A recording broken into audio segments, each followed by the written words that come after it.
Halo semuanya, selamat datang di channel Auto Driver. Wuling REV ini adalah mobil listrik yang paling menggemaskan sekaligus dengan harga paling terjangkau yang sekarang dijual di Indonesia. Kami sudah pernah membuatkan review first impression lengkap mobil ini. Anda bisa klik link yang ada di atas. Tapi di video kali ini kami akan lebih memberikan impresi berkendara mobil ini karena mobil ini sudah kami tes dalam jangka yang panjang.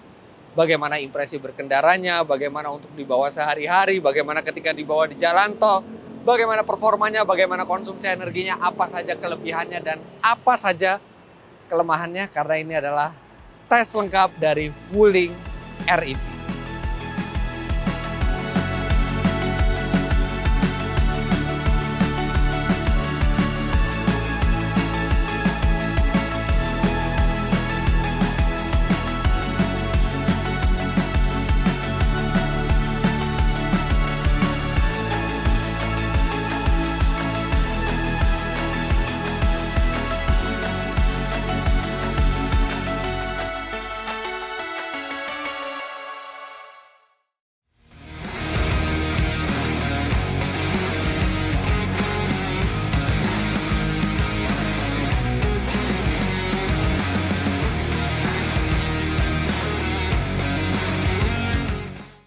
Sekarang kita bicara harga dulu. Ada dua jenis Wuling REV yang dijual di Indonesia, yaitu yang standard range dengan range 200 km itu harganya di 238 juta rupiah. Sedangkan yang long range ini bisa 300 km. Pada saat launching yang long range ini harganya 295 juta rupiah on the road Jakarta. Tapi mungkin karena permintaan yang membludak sekarang harganya naik menjadi 311 juta rupiah on the road Jakarta. Tapi tetap saja itu adalah harga yang sangat rendah untuk sebuah mobil listrik. Apalagi yang range-nya bisa sampai 300 km karena Nissan Leaf saja itu sudah di kepala 700-an juta rupiah. Ioniq 5 bahkan itu sudah di 800-an juta rupiah. Tapi mobil ini hanya di 300-an juta rupiah. Murah untuk sebuah mobil listrik, tapi harus diakui dia memang mahal untuk mobil dengan seukuran ini. Apalagi kita bicara Wuling di 300 jutaan kita sudah bisa dapat Almas. Tapi untuk mobil listrik dapatnya ya seukuran ini. Nah, mobil ini mungil sekali, tidak jauh ukurannya berbeda dibandingkan dengan Smart. Tapi bedanya kalau Wuling ini dia menggunakan konfigurasi 4 tempat duduk. Jadi tidak 2 tempat duduk seperti Smart biasa. Tapi dari samping bisa kelihatan kecil sekali, pintunya juga cuma 2, jadi akses ke belakang itu lewat 2 pintu ini. Bannya ini kecil sekali, ukurannya juga tidak lazim, ini hanya 12 inci, 145, aspek rasio 70, R12. Dan ini sebenarnya pelek kaleng ya, hanya ditutup oleh dop. Kemudian masalah bentuknya sendiri, nah ini yang menarik karena salah satu alasan orang membeli mobil ini adalah bentuknya yang eye catching. Susah loh membuat mobil yang kecil tapi bentuknya itu terlihat modern dan berkelas. Tapi Wuling berhasil. Lihat ini untuk yang long range lampunya sudah LED, kemudian ada DRL di sini. Bahkan ini logo Wuling di sini dia juga menyala. Ini tempat charging by the way. Dan apalagi desain belakangnya. Desain belakangnya tidak lagi menggunakan logo Wuling tapi menggunakan tulisan Wuling yang timbul dipadu dengan warna two-tone. Ini bikin mobil ini tuh terasa berkelas desainnya. Desainnya sangat berhasil. Ini mungkin desain mobil mikro yang sangat berhasil ya, sangat keren gitu desainnya. Nah, sekarang kita udah ngomongin charging port. Nah, di sini ada charging port. Untuk Wuling REV ini baterai yang digunakan untuk yang long range ini 26,7 kWh. Artinya baterainya tidak besar, tapi karena mobilnya kecil dan konsumsi energinya mestinya hemat, makanya diklaim bisa 300 km. Nah, ini chargingnya ini hanya bisa dengan AC. Jadi AC itu listrik bolak-balik listrik rumah, dia tidak bisa, belum support untuk pengisian yang fast charging DC. Tapi nggak apa-apa karena baterainya kecil, 26,7 kWh. Kalau kita pakai portable chargernya portable chargernya yang 2200 watt aja itu ya 12 jam, 13 jam penuh, tapi dia bisa support sampai 7700 watt. Jadi bisa di-charge bahkan di rumah itu bisa sampai 6600 watt dia terima. Nah, itu hanya 4 jam, 5 jam itu sudah penuh. Itu pun kalau dari nol. Nah, tapi uniknya ini soketnya tuh berbeda dibanding yang kita kenal sekarang yang Type 2. Jadi Wuling itu memberikan adapter. Nah, adapternya seperti ini.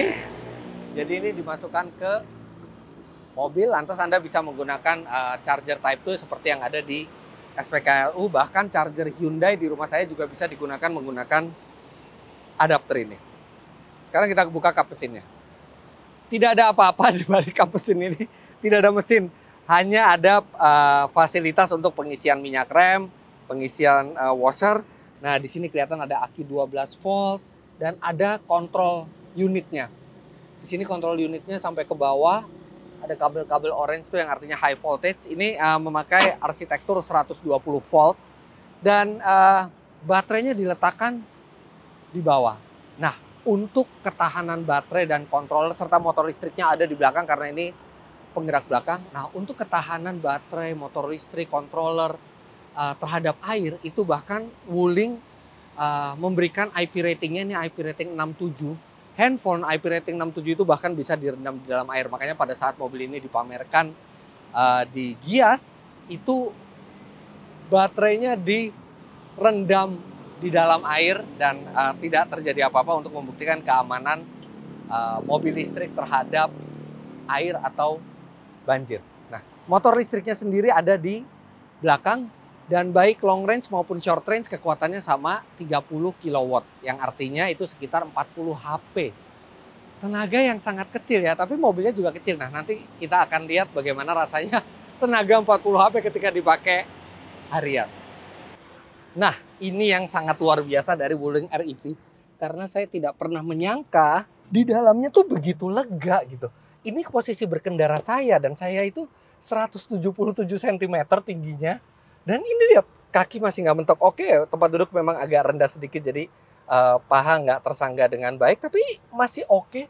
Dan headroom juga saya nggak mentok sama sekali, bahkan ada safety belt 3 titik. Ini benar-benar buat perjalanan jauh juga masih lumayan. Bandingkan dengan Smart yang benar-benar tidak bisa ada tempat duduk lagi di belakangnya. Sedangkan di sini 4 orang dewasa masih bisa duduk. Kemudian yang asik juga ini jendelanya lebih rendah ya. Dia memanjang ke atas gitu, jadi visibilitas juga tetap enak di belakang. Tapi memang di belakang tidak ada fasilitas apapun, tidak ada pengecasan, 12 volt tidak ada, USB slot juga tidak ada. Tapi ada ini ISOFIX di kanan dan di kiri. Jadi kalau Anda mau pakai child seat bisa yang standar ISOFIX masuk di belakang ini. Dan ini mobil kecil sekali loh. Tapi dalamnya tidak merefleksikan ukuran mobilnya. Masih bisa duduk cukup nyaman di bawah sini. Dan Wuling meletakkan alat pemadam api ringan ini di bawah kursi depan kiri. Jadi ini tidak mengganggu space sama sekali. Nah, kalau mau keluar kita bisa dari kanan atau kiri. Karena ini dia bisa slide otomatis seperti ini. Nah, sekarang kita ke bagian depan. Oh ya, sebelum ke depan, ini yang spesial juga. Jadi kalau bangku semua tegak, hampir nggak ada tempat bagasi. Tapi masih cukup buat charger portable, buat kotak P3K, buat sejumlah barang-barang kecil-kecil itu bisa. Tapi kalau nggak ada orang di belakang, kita bisa rebahkan bangku ini dan ada tempat barang yang besar sekali untuk sebuah mobil kecil. Nah, kita masuk dan yang menyenangkan dari mobil ini adalah nuansa modernnya tuh terasa banget. Ini 2 layar monitor yang full digital, serta untuk menyalakan mobil ini tidak perlu lagi menekan tombol start. Yang penting Anda kantungi kunci dan tinggal menginjak rem seperti ini. Otomatis mobil ready untuk berjalan. Kemudian di sini ada transmisinya model putar, sudah dilengkapi dengan Uh, Rem parkir elektrik dengan fitur auto hold, kemudian jendela kanan dan kiri sudah power window dan ada fitur autonya juga. Serta ini dua layar ini yang memang membuat mobil ini terasa futuristis. Sayangnya memang tidak bisa Apple CarPlay, tapi dia masih bisa konektivitas Bluetooth dan ada konektivitas menggunakan aplikasi dari Wuling ya, tapi tidak sepraktis Android Auto atau Apple CarPlay. Kemudian di setir ada sejumlah tombol untuk mengatur audio dan mengatur MID-nya, serta AC juga diletakkan rapi di sini. AC-nya masih menggunakan tuas manual yang mana itu mudah untuk dioperasikan.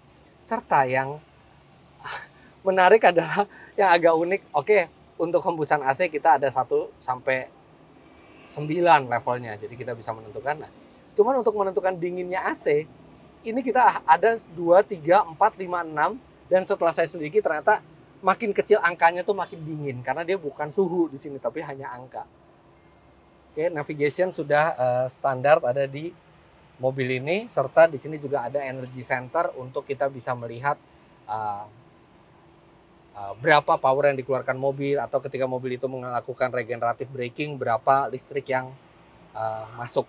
Kemudian juga ada USB slot 2 buah di sini dan tidak ada laci lagi di kiri, hanya ada tempat penyimpanan yang sangat kecil. Jadi untuk menyimpan barang tidak terlalu praktis mobil ini, tapi untuk penyimpanan yang di pintu ini ukurannya lumayan besar. Nah, untuk urusan posisi berkendara memang bukan posisi berkendara yang ergonomis. Jadi lihat kaki kita kaku gitu ya, menekuk, sedangkan tangan udah hampir lurus. Kalau kaki kita pas, ini udah paling mundur, cuman tangan kita kejauhan. Tapi kalau tangan kita pas, memang kakinya jadi terlalu dekat, jadi Anda tidak akan mendapatkan posisi berkendara yang ideal di sini, kecuali mungkin kalau Anda tingginya di bawah 160 cm baru posisi berkendaranya enak. Nah, ini kita duduk tuh tinggi sekali ya, jadi dashboard tuh terasa rendah. Kita benar-benar tinggi duduknya, dan dengan posisi duduk tinggi seperti ini, posisi berkendara yang kurang ergonomis, memang mungkin mobil ini lebih tepat untuk perjalanan jarak dekat atau di dalam kota saja. Tapi tidak ada yang bisa memungkiri bahwa desainnya keren sekali. Tapi yang desain seperti ini hanya untuk yang long range ya, sedangkan yang standard range tampilannya tidak sefuturistis yang long range. Kemudian di sini ada untuk mode berkendara, ada eco, normal, dan sport. Jadi bukan hanya karakternya, tapi di eco juga tenaganya itu dikurangin. Di normal itu lebih tinggi sedikit, dan di sport itu baru yang bisa maksimal 30 kW. Lampu ini bisa di setel naik turun di sini. Kemudian spion juga sudah elektrik, tapi retractable-nya tidak elektrik ya. Jadi kalau mau ngelipat spion ya mesti gini sendiri. Nah, untuk mematikan mesin ini juga praktis sekali. Jadi ada 2 cara. Pertama, ada tombol di sini, tombol tersembunyi. Kalau Anda ingin matikan, Anda bisa matikan. Tapi yang lebih praktis lagi, Anda tinggal keluar, kunci pintu, langsung dia semuanya mati. Jadi benar-benar mobil ini hanya perlu ngantongin kunci, nggak perlu pencet tombol start, stop sama sekali. Oke, sekarang kita langsung jalan karena inilah justru yang membuat kami penasaran bagaimana rasanya ketika dijalankan, bagaimana performanya, apa saja kelebihannya, apa saja kelemahannya, konsumsi energinya seperti apa. Kami akan bahas tuntas. Let's go. Sebelum saya memulai impresi berkendara mobil ini, saya lajukan dulu Wuling REV ini ke SPBU Shell untuk di-charge. Karena kebetulan sekarang ini di sejumlah SPBU Shell telah ada fasilitas pengisian daya mobil listrik. Shell Recharge merupakan wujud dukungan Shell Indonesia terhadap agenda pemerintah Indonesia dalam penyediaan energi yang lebih bersih. Dengan daya pengisian fast charging sebesar 50 kW, proses pengisian daya mobil listrik dari 0 sampai 80% untuk kebanyakan mobil listrik di Indonesia dapat dilakukan dalam waktu sekitar 30 menit saja. Shell Recharge, kini pengisian daya mobil listrik Anda menjadi lebih mudah. Sore, nge-charge. Ya Pak. Bapaknya udah ada aplikasi GoPlusnya belum? Udah dong, Udah. GoPlus ya. Nah, ini kebetulan banget nih di Shell Select Daily to Go lagi ada promo recharge. Jadi bayar Rp85.000 itu udah dapat 30 menit fast charging, ditambah dapat 2 paket kopi dan pastry daily to go. Ada 5 ya pastry-nya ya? 5, Pak. Nah, apalagi pakai Shell Go Plus di aplikasi Shell Asia. Jadi setiap kali isi bensin, isi listrik, itu kan kita dapat poin. Kita langsung bisa nambah poin di sini, tinggal scan barcode-nya. Kita juga bisa ngecek poinnya di sini. Jadi praktis, nggak perlu bawa-bawa kartu lagi. Oke, kita ambil pastry sama kopinya.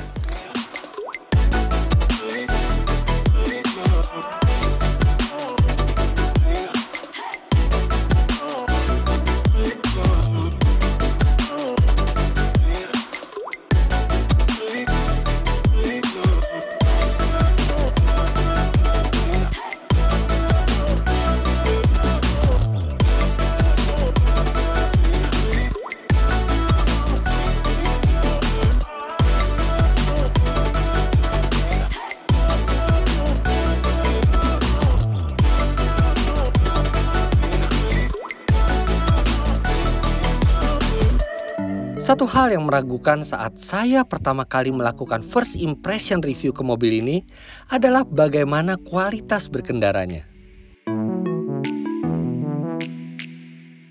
Begitu mulai berjalan itu, yang langsung bikin saya terkejut adalah kehalusannya. Bukan halus seperti Rolls Royce atau Mercy S-Class gitu ya, itu level yang berbeda. Tapi ini adalah mobil mikro paling halus dan paling nyaman yang pernah saya coba. Even dibandingkan misalnya Smart atau bahkan hatchback LCGC, ini lebih halus. Semua ketidakrataan di jalan itu bisa diredam dengan sangat baik. Bahkan kabinnya ini peredamannya juga cukup bagus. Jadi kabinnya hening, itu menambah aura positif di mobil ini. Walaupun ya tetap nggak bisa melupakan fakta posisi nyetirnya itu nggak ergonomis sama sekali, tapi ya karena kehalusan dan keheningannya kita jadi menjadi merasa lebih nyaman di mobil ini. Salah satu alasan halusnya bantingan adalah pemakaian suspensi yang empuk, tapi sewajarnya ini akan berdampak pada kestabilan. Ya, benar sekali. Itu juga terjadi di mobil ini. Walaupun baterainya sudah diletakkan di bawah yang itu menurunkan center of gravity, tapi tetap tidak bisa dibilang pengendaliannya baik, apalagi kalau kita menikung tajam. Limbung sekali. Apalagi kalau zigzag.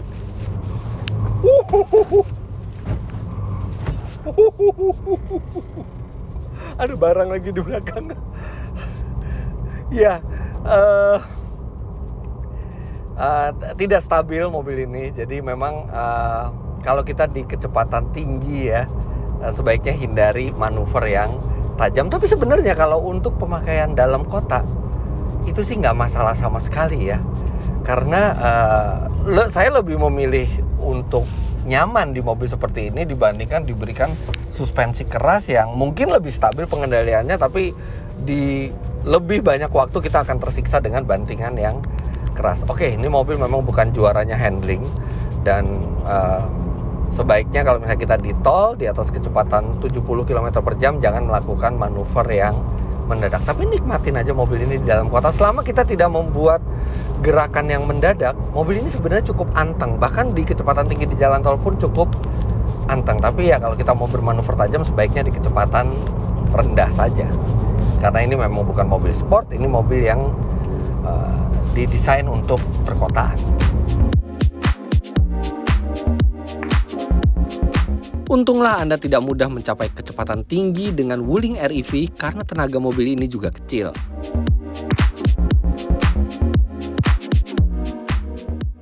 Oke, kita coba saja AC mati, sport mode.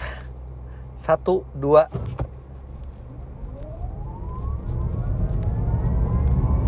Ayo, ayo, ayo, ayo terus, ayo, 80, 90, ya oke, nyampe 100 juga. 0 sampai 100 km per jam dalam 21,1 detik. Ya, bukan angka yang membanggakan, bahkan ini termasuk mobil yang akselerasi 0 sampai 100 km per jamnya paling lambat. Yang lebih lambat dari mobil ini yang pernah saya tes cuman Kijang tuanya Omobi di 30 detikan. Tapi bukan 0 sampai 100 km per jam poin utama dari mobil ini. Bahkan mobil ini sebenarnya top speednya itu kalau di speedometer tuh hanya 105-106 km per jam karena dibatasi secara elektronik. Artinya kan kalau kecepatan realnya kan kira-kira dikurangin 5%-an ya, top speednya sebenarnya hanya 100. Jadi benar-benar 0-100 tuh benar-benar dari 0 sampai ke top speednya. Sebenarnya mobil ini bisa lebih kencang lagi dari 100, tapi dibatasi secara elektronik. Ya memang bukan rajanya akselerasi, jelas ini mobil. Tapi sejujurnya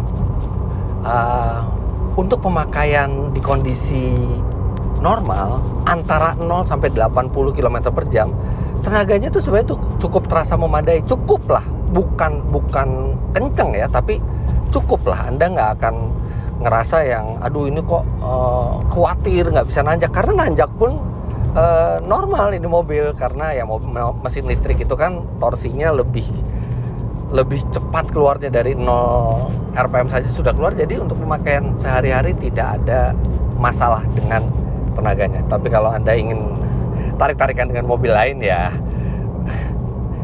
pilih mobil yang lain aja, jangan ini. Ini benar-benar tenaganya hanya nice untuk pemakaian di dalam kota dengan kecepatan yang tidak terlalu tinggi. Di antara 0 sampai 80 itu masih sangat acceptable. Nah, tapi ada satu yang mesti dinotis. Jadi kalau misalnya Anda punya pengalaman dengan mobil listrik lain ya, seperti Tesla atau Hyundai Ioniq 5 atau Kona Electric, motor listrik di Wuling REV ini lebih bersuara pada saat akselerasi.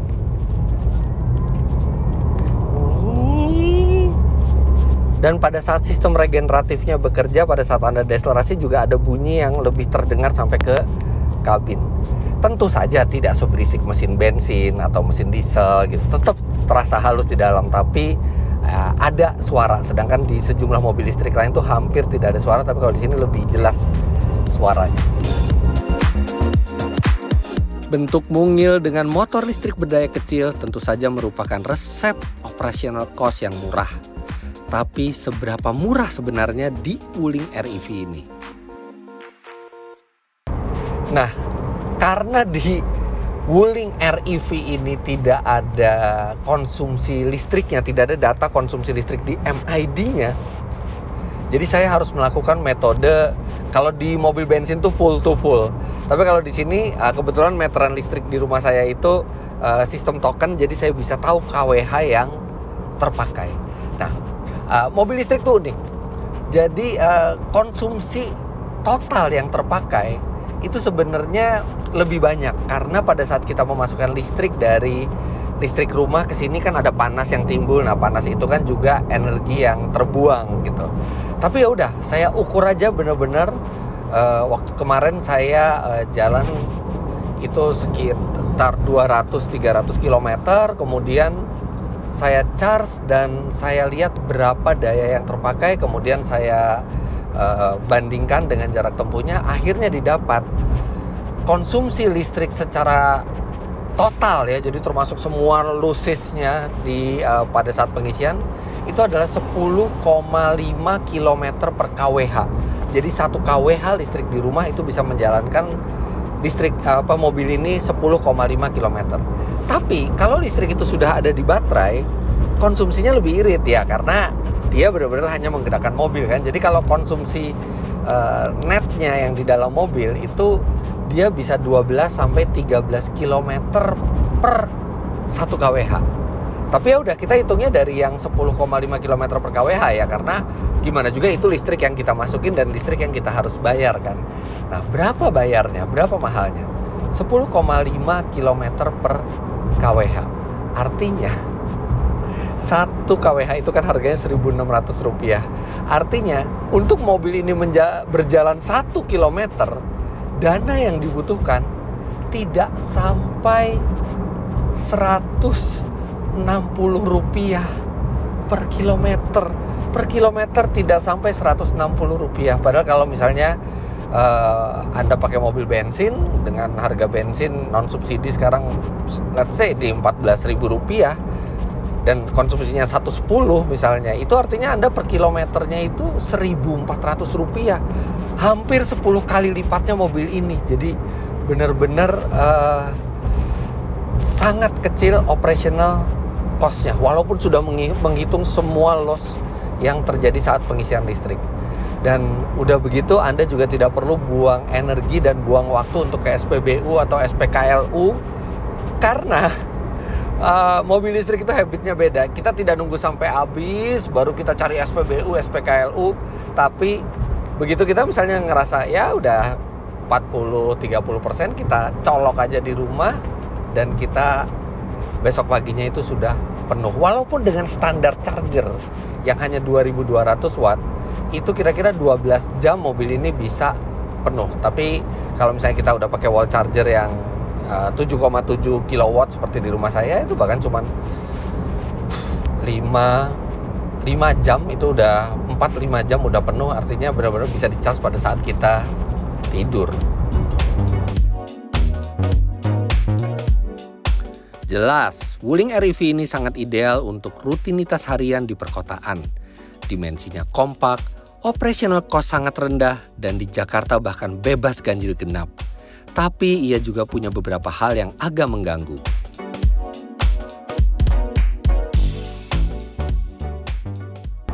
Yang pertama, ada sejumlah tombol di setir ini yang tidak berfungsi.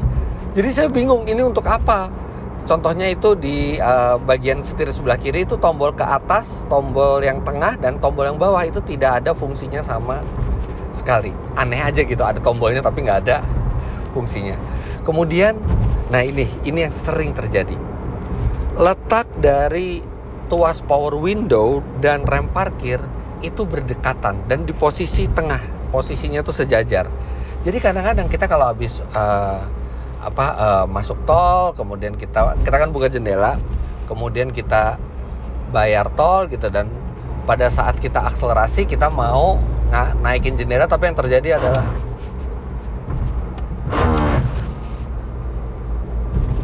rem parkirnya ketarik. Itu sering sekali terjadi. Bahkan sekarang saya setiap kali mau naikin jendela tuh harus hati-hati banget, karena ini bentuk tombolnya juga, bentuk tuasnya tuh mirip. Kemudian satu lagi, ini biasanya hanya terjadi di Mercy, tapi saya nggak ngerti kenapa terjadi di Wuling. Ventilasi AC suka ngebuka sendiri, tidak sesering Mercy, tapi mungkin setelah hampir 1 jam berjalan tiba-tiba kok ada bau dari luar, ternyata ventilasi AC-nya ngebuka.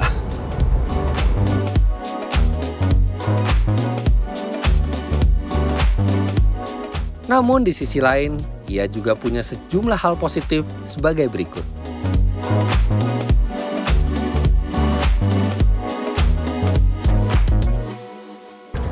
Yang pertama, pada saat masuk mobil, setiap pagi atau setiap siang kita masuk mobil dan kita masukkan nama kita di sistem entertainmentnya, itu mobilnya langsung nyapa kita. Selamat pagi Bapak Fitra Eri, selamat siang Bapak Fitra Eri, selamat sore, selamat malam gitu. Sentuhan kecil tapi bikin mood itu jadi seneng gitu. Kemudian yang kedua, dia ada voice comment bahasa Indonesia, atau Wuling menyebutnya sebagai Win. Jadi kita bisa, halo Wuling, halo, buka jendela kanan. oke, membuka jendela. Halo Wuling, tutup jendela kanan. Oke, menutup jendela. Terus kita juga bisa, misalnya AC ini posisinya kurang dingin gitu, kita tinggal bilang gini aja, halo Wuling.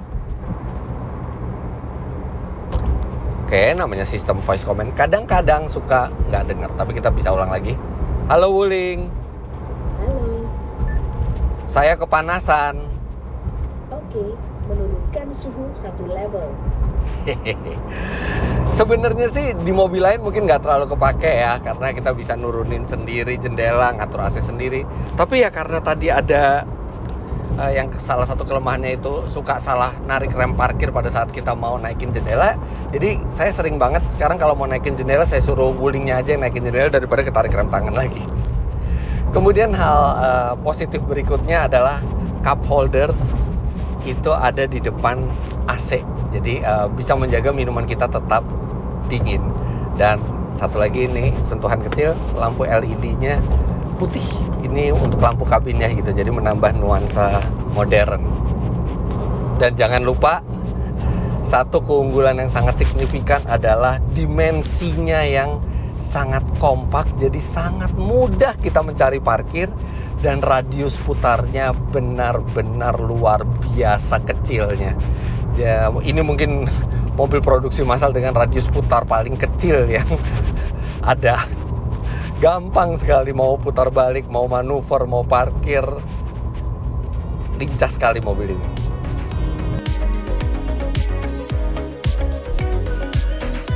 Sama seperti mobil listrik lainnya di Indonesia, REV ini juga memiliki garansi baterai yang cukup panjang.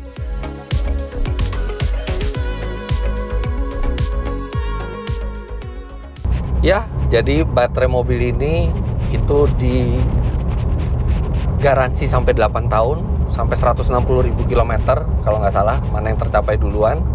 Dan juga dijamin sudah tahan air ya. Sebenarnya nggak perlu sampai wuling itu mendemonstrasikan di pameran mobil baterainya direndam, karena ya memang mobil listrik sudah standarnya itu anti air, cuman kan masih banyak yang skeptis gitu ya, jadi nggak perlu ada kekhawatiran mengenai baterainya. Dan mungkin baterai pada suatu saat memang harus diganti. Oke, garansinya 8 tahun, anggap mungkin 12 sampai 13 tahun ke depan kita harus ganti baterainya. Tapi juga baterai itu kita sama-sama belum tahu berapa harganya 12 tahun yang akan datang atau 15 tahun yang akan datang. Bisa jadi baterai mobil ini sudah termasuk teknologi yang kuno yang mungkin tidak terlalu mahal, dan kalaupun kita harus mengganti tidak perlu mengganti semuanya, kita bisa mengganti panel-panel yang rusaknya saja. Tapi ya garansinya cukup panjang. Toh mobil biasa juga setelah di atas 10 tahun biasanya mesinnya juga menuntut ada perbaikan atau turun mesin kalau misalnya mau kondisinya prima.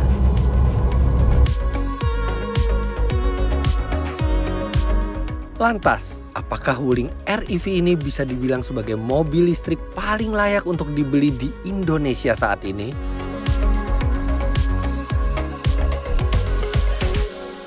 Well, sekarang Wuling REV memang merupakan mobil listrik yang termurah. Tapi memang kan mobil listrik itu belum banyak di Indonesia ya. Yang rakitan sini aja baru REV dan Ioniq 5. Kemudian ada Nissan Leaf. Tapi semua itu kelasnya tuh berbeda gitu. Jadi Wuling REV ya tidak punya saingan di kelasnya. Nanti mungkin kalau misalnya mobil listrik itu sudah banyak dan mengisi masing-masing kelas, itu kita baru bisa komparasi satu sama lain. Sekarang ini dia yang paling murah, rasanya tidak murahan, tapi dia tidak bisa dibandingkan dengan Ioniq 5 misalnya yang unggul hampir di semua sektor dibandingkan mobil ini. Tapi bagi Anda yang ingin mencoba beralih ke mobil listrik tanpa ingin menguras kantong terlalu banyak, Wuling REV ini adalah pilihan yang layak dipertimbangkan. Bukan hanya karena dia satu-satunya yang di rentang harga itu, tapi memang kualitas yang ditawarkan juga sangat sepadan dengan harganya.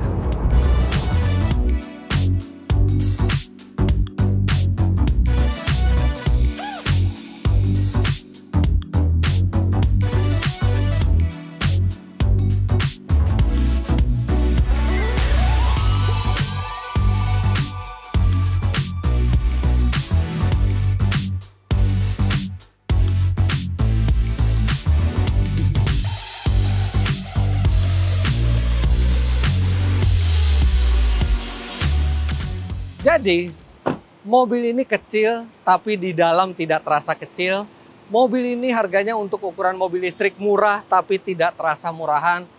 Good job Wuling menyediakan mobil ini, dan kami harap kehadiran mobil ini bisa menstimulus pabrikan-pabrikan lainnya untuk menciptakan saingan dari REV ini. Saat ini dia tidak punya saingan bagi Anda yang menginginkan mobil listrik dengan harga yang cukup terjangkau tapi masih cukup nyaman untuk digunakan di jarak dekat gitu ya, seperti di dalam kota, tapi range-nya sendiri jauh, maka Wuling REV ini adalah satu-satunya pilihan di pasaran. Dan untungnya walaupun dia satu-satunya, kualitas yang ditawarkan tidak mengecewakan dan tetap mobil ini layak untuk Anda beli sebagai mobil listrik pertama Anda. Jadi begitulah hasil review lengkap kami terhadap Wuling REV ini. Jangan lupa Anda klik like bila menyukai video ini, komentar di bawah, dan subscribe ke channel Autodriver jika Anda belum. Main-main ke website kami di www.autodriver.com dan follow Instagram kami @autodriver_, serta download aplikasi kami Autodriver di Google Play Store. Terima kasih banyak Anda sudah menyaksikan. Sampai jumpa di video selanjutnya. Bye-bye.